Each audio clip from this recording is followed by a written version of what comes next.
നമസ്തേ.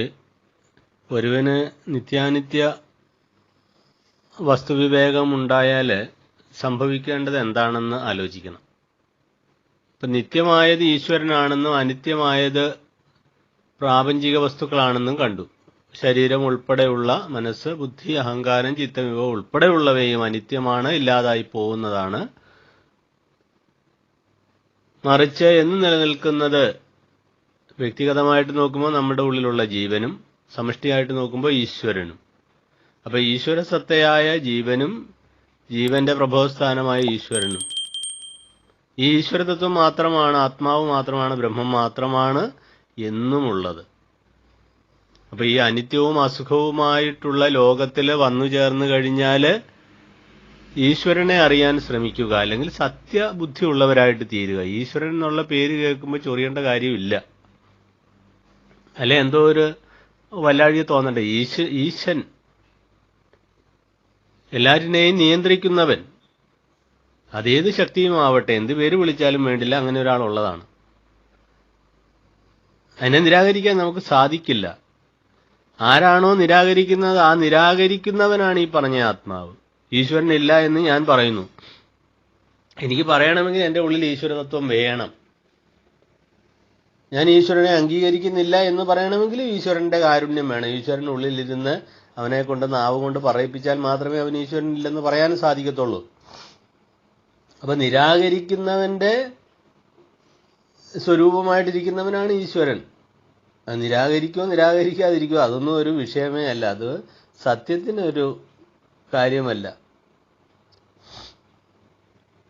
സത്യം എന്ന് പറയുന്നത് നിത്യമായ ആത്മാവാണ്. അതിനെ ഞാൻ അറിഞ്ഞാൽ ആ സത്യത്തെ അറിഞ്ഞ് ജീവിക്കുവാൻ,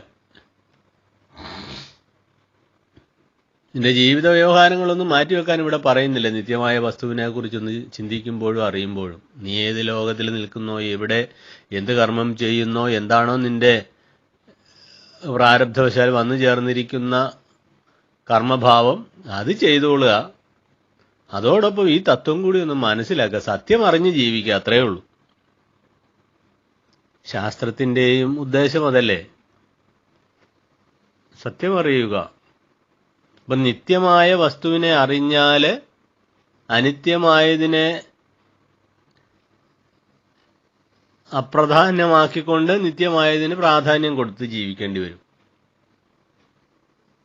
അനിത്യമായതിനെ തള്ളിക്കളയുന്നൊന്നുമില്ല, അതിന് അതിൻ്റേതായിട്ടുള്ള ഒരു വില കൊടുത്തുകൊണ്ട്. പക്ഷെ അമൂല്യമായത് നിത്യമായതാണ്.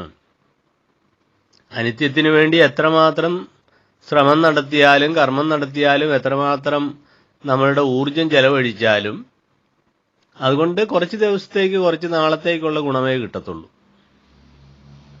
പക്ഷെ നിത്യമായതിനെ അറിഞ്ഞാൽ ജന്മജന്മാന്തരങ്ങള്, ലോങ് ലൈഫ് അച്ചീവ്മെന്റാണ് ഉണ്ടാവുന്നത്. മറ്റത് നൈമിഷികമായിട്ടുള്ള നേട്ടങ്ങൾ. എന്തൊക്കെ നേടിയാലും ഈ ശരീരത്തെ നമുക്കെന്നും ഇങ്ങനെ ഊർജ്ജസ്വലമാക്കി വെച്ചുകൊണ്ടിരിക്കാൻ സാധ്യമല്ല. പല്ലുകൾ കൊഴിയും, തലമുടി നരയ്ക്കും, ജരാനരകൾ ബാധിക്കും. ബാല്യവും കൗമാരവും യൗവനവും വാർദ്ധക്യവും കഴിയുമ്പോൾ ദേഹാന്തരപ്രാപ്തി ഉറപ്പാ. ഏതൊരുവനും മരിച്ചു പോകും, ശരീരം ഉപേക്ഷിച്ച് പോയേ പറ്റത്തുള്ളൂ. അപ്പൊ എത്രമാത്രം ശരീരം നിത്യമാണെന്ന് നീ കരുതിയാലും കുഞ്ഞെ, ഈ ശരീരം ഉപേക്ഷിച്ച് നിന്റെ ഉള്ളിലിരിക്കുന്ന ആത്മാവിന് ഇവിടെ നിന്ന് പോയേ പറ്റൂ. പക്ഷെ ആത്മാവിനൊന്നും സംഭവിക്കുന്നില്ല, ജീവനൊന്നും സംഭവിക്കുന്നില്ല. അയാള് ഇവിടെ നിന്ന് ഈ ശരീരത്തിൽ കുറച്ച് നാളിരിക്കുന്നു, പിന്നീട് ഇത് വിട്ടു കഴിഞ്ഞാൽ വേറെ എവിടെയെങ്കിലും പോയെന്ന് വരാം. അങ്ങനെ ആ യാത്ര അങ്ങനെ പൊയ്ക്കൊണ്ടിരിക്കും. പക്ഷേ ഈ അനിത്യമായിട്ടുള്ള ശരീരം നീർക്കുമളം പോലെ നിലയറ്റതാണെന്ന് മനസ്സിലാവുക. പക്ഷേ അതോടൊപ്പം എന്ത് മനസ്സിലാകണം? ഞാൻ നിത്യനായ സത്യമാകുന്നു, ചൈതന്യമാകുന്നു, അറിവാകുന്നു. ഈ ശരീരത്തിന്റെ സ്ഥിതിയല്ല എന്റേത്. ഈ ശരീരം എടുക്കുന്നതിന് മുൻപിൽ ഞാൻ ഉണ്ടായിരുന്നു അറിവായ രൂപത്തിൽ. ഇതിപ്പോൾ വ്യവഹരിച്ചുകൊണ്ടിരിക്കുമ്പോഴും ആ അറിവ് താങ്ങായിട്ടുള്ള ഒരു വടിവായിട്ട് നിൽക്കുന്നു. കുറച്ച് കഴിയുമ്പോൾ ഈ ശരീരം വിട്ടു പോകുമ്പോഴും ആ ചൈതന്യം അങ്ങനെ നിൽക്കും. ചൈതന്യത്തിന് ശരീരത്തിലോട് വലിയ ഒട്ടലൊന്നുമില്ല. അത് കൊട്ടത്തേങ്ങ പോലെയാണ്. കൊട്ടത്തേങ്ങ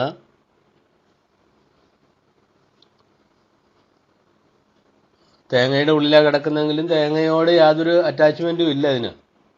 തേങ്ങ പൊട്ടിച്ചു കഴിഞ്ഞാൽ അത് വേറെ ആയിട്ട് പോകും. അതുകൊണ്ടാണ് ഗുരുവിനോട് അവസാന കാലത്ത് ചോദിക്കുന്നത്, അങ്ങേക്കും രോഗമോ?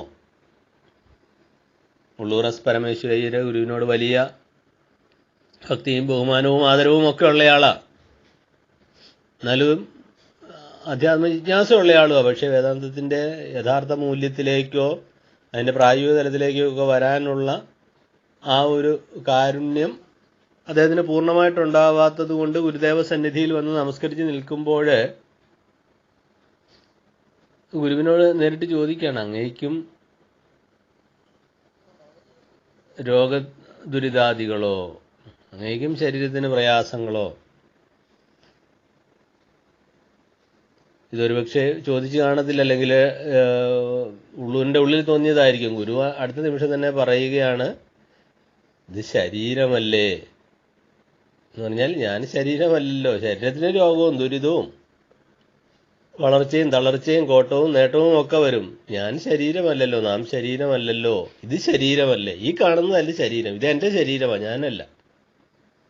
അപ്പം എൻ്റേതെല്ലാം നശിച്ചു പോകുന്നതാണ്, ഞാൻ മാത്രം നശിക്കാതെ നിൽക്കുന്നു.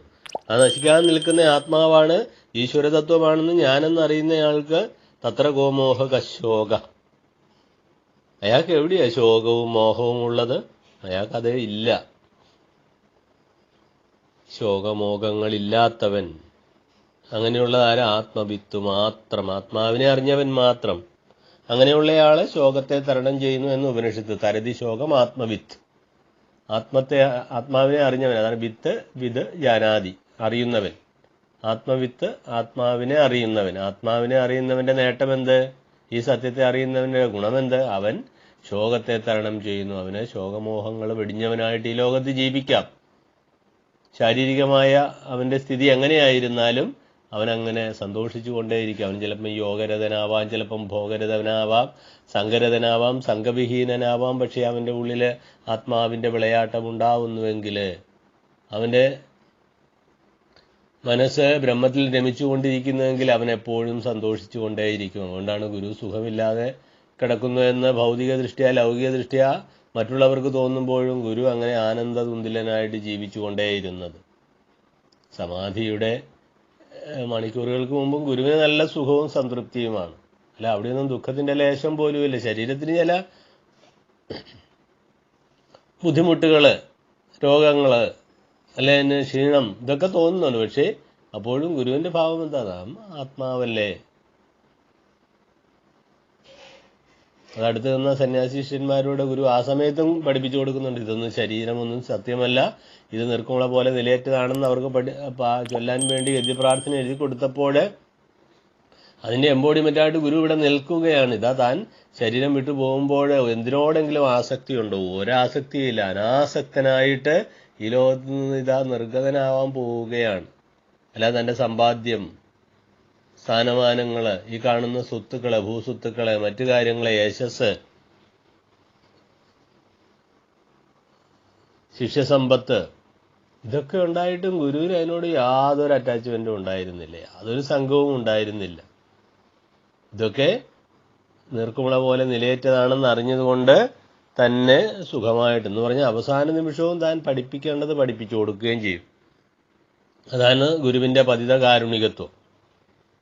ശരീരം ഉപേക്ഷിക്കുമ്പോഴും ശിഷ്യന്മാർക്കൊരു പാഠം പഠിപ്പിച്ചു കൊടുക്കുന്നത്, ഇത് ശരീരമല്ല, ഇതിങ്ങനെയൊക്കെ കിടക്കും കേട്ടോ, തനിക്കെല്ലാ സിദ്ധികളുമുള്ള. അപ്പോൾ ഒരു സമയത്ത് ഗുരുവിൻ്റെ വത്സല ശിഷ്യന്മാരിൽ ഒരാൾക്ക് തോന്നി, ഗുരുവിന് സിദ്ധിയൊക്കെ ഇല്ലാതായോ,